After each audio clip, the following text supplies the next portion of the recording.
Hey, good morning, everybody. Welcome to Ankerstar Wealth Morning Show. It is Friday morning, green in the market. The dock workers are happy.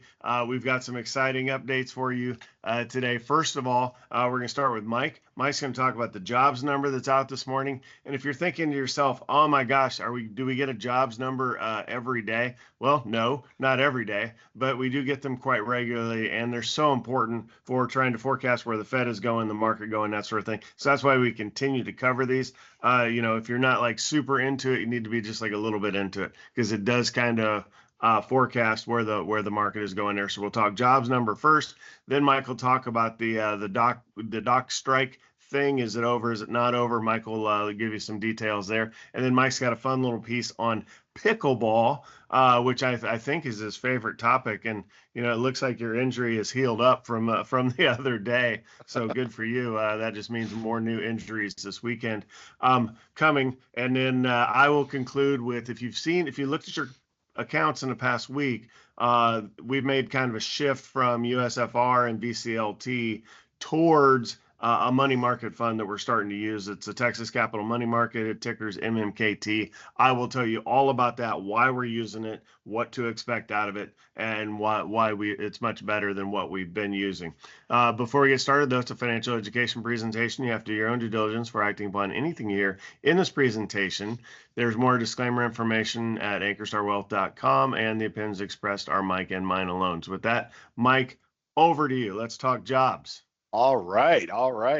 And while Steve says there's lots of jobs data that comes out, the most important one is the first Friday of each month, and that is today, the first Friday of this month. So it was great news in that, and I sometimes we think of is good news, bad news, all that kind of stuff.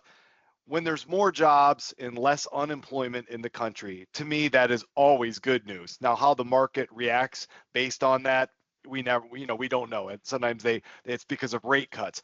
But the good news is payroll surged by 254,000. That's one number to remember. And then the other one is the unemployment rate went down to 4.1%.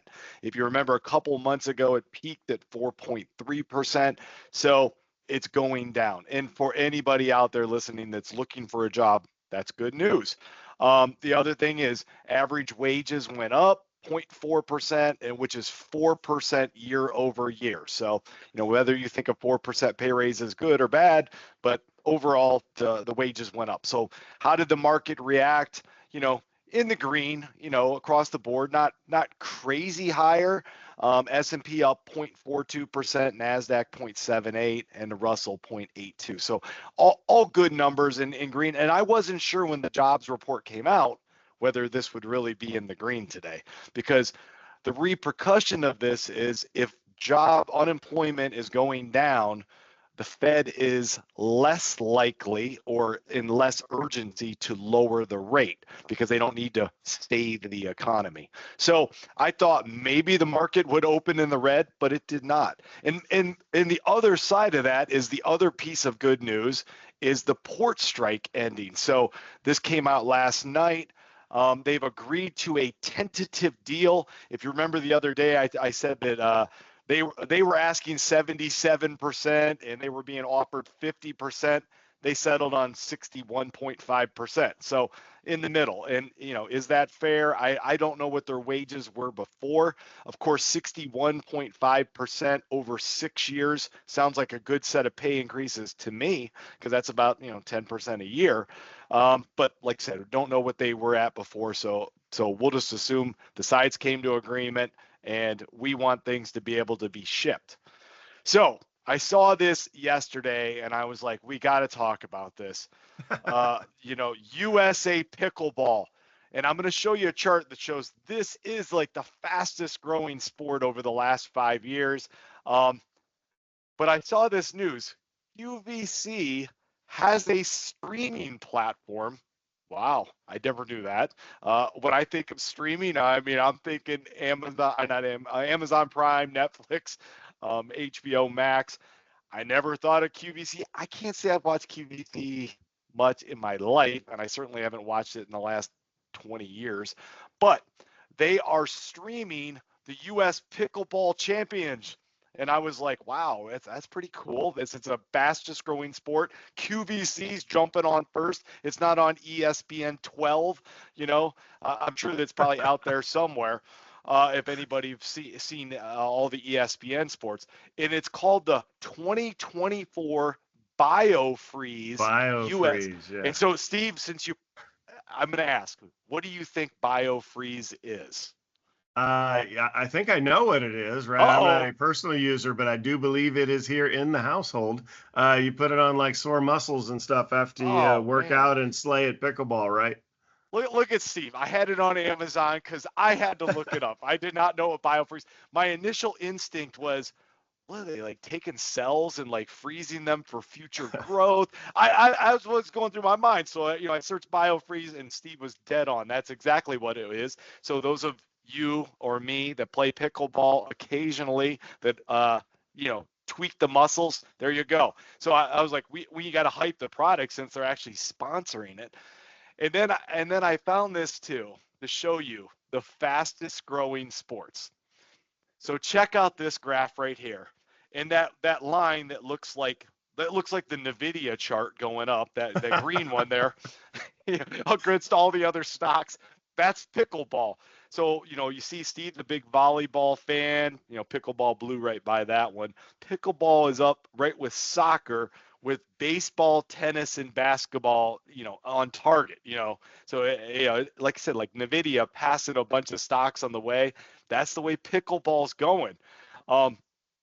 If I scroll down, I think it was this article I found, it grew 86% year over year into 2023, and that was after a 52% jump. Now, boy, if we could just invest in pickleball, I'll take an 86% year over year. And then let's see here. Oh yeah, there we go. Top, biggest participation increases. You can see golf off course. Snowshoeing, what? Well, there's only 12 people and 5 more or 1 more added. I don't know. 2 more, yeah. We don't have it. We don't know if that's statistically significant there. But I did think you'd like the golf, which is Top Golf. You think that's the golf off course. Off course, yeah. Off course. So, anyways. QVC jumping in on pickleball. I did pull up the QVC chart. I won't show it. It's not really an investable company at this point. So maybe pickleball will take off and QVC streaming will all be asking for it. So thought that was fun. I'll turn it over to you, Steve. That is a fun topic. And like I said, I was ready to hop on if you were going to try to transition off that slide where it said BioFreeze was the sponsor, I was like, oh, we got to talk about that, right? So that's hilarious. Okay, it's not just the fastest growing sport in America, it's the fastest growing injuries sport in America, right? So, but let's talk about something far more interesting. Okay, maybe it's not sexy, if you will, like pickleball. Nobody said that ever. But anyway, so money markets, right? So let's kind of go back in time, right? So we had 0% forever. So there was no risk-free interest rate, right? Where, you spend your whole life. When Mike and I were kids, you talked about CDs and that paid like 5-6% and that sort of thing. And it was the risk-free rate. Well, it went to 0, right? For a long, long time. So there was just no way to get that CD type return, right? So then we had 2022, let's jack up the rates through the roof, which the Fed did, took them over 5%. That put CDs landing in around that mid to high 5 range, which, hey, high fives, right? I like 5.7%, I think was the most I ever saw or got a client into. But yeah, it's that, there's no risk there, right? So now CDs are good, but you do have to lock your money up for a while. And if you buy them through your brokerage, as soon as you buy them, it starts to move the value, which can wear on your brain a little bit on why is this thing moving up and down, where if you buy one at the bank, you just don't ever see that there's a resale value associated with it. So we kind of went from, okay, well, Coming to 2023, straight up market, CDs kind of stayed, but then we get now to 2024, where we now have the risk, or excuse me, the interest rates now not only dropping, but forecasted to drop another good percent or so to kind of normalize. So you can't really get the CDs that you want anymore, so you need to move. We tried to move long term. It didn't work out exactly as we thought, because as soon as the Fed dropped a 0.5%, the 10-year went down significantly, and it's actually gone up from there. So we've kind of seen that move, which is why we're in VCLT. But as you look to USFR, which is the floating rate treasury, a lot of you have been in this for a while.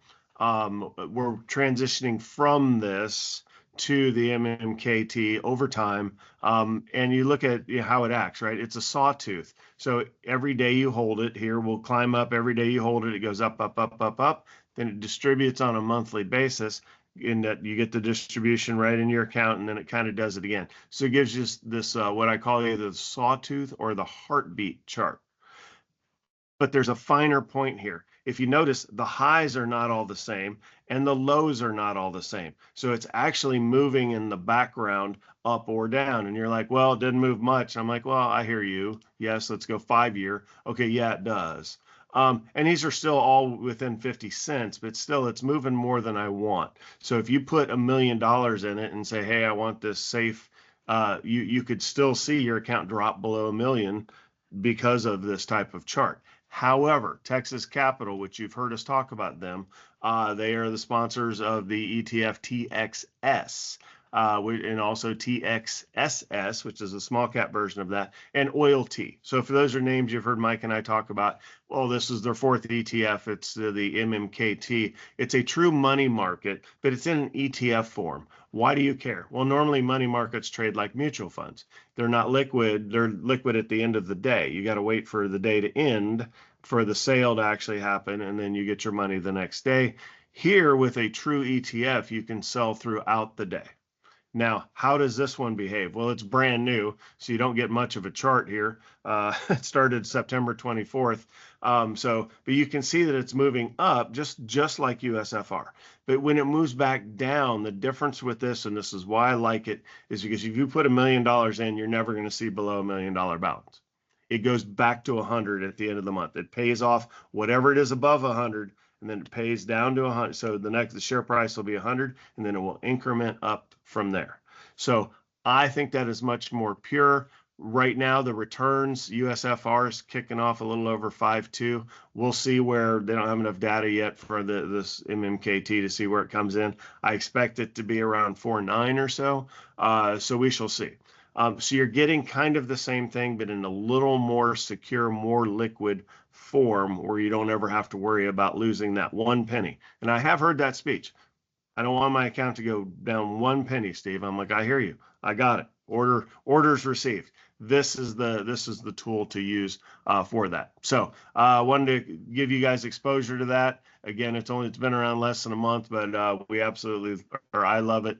And some of the advisors are also moving their stuff in accordance with the stuff we've said. And we'll talk more about that as we get down the road, as it becomes a more major holding for us. So that's all I've got on that. Mike, any thoughts on the two or anything to add here before we wrap?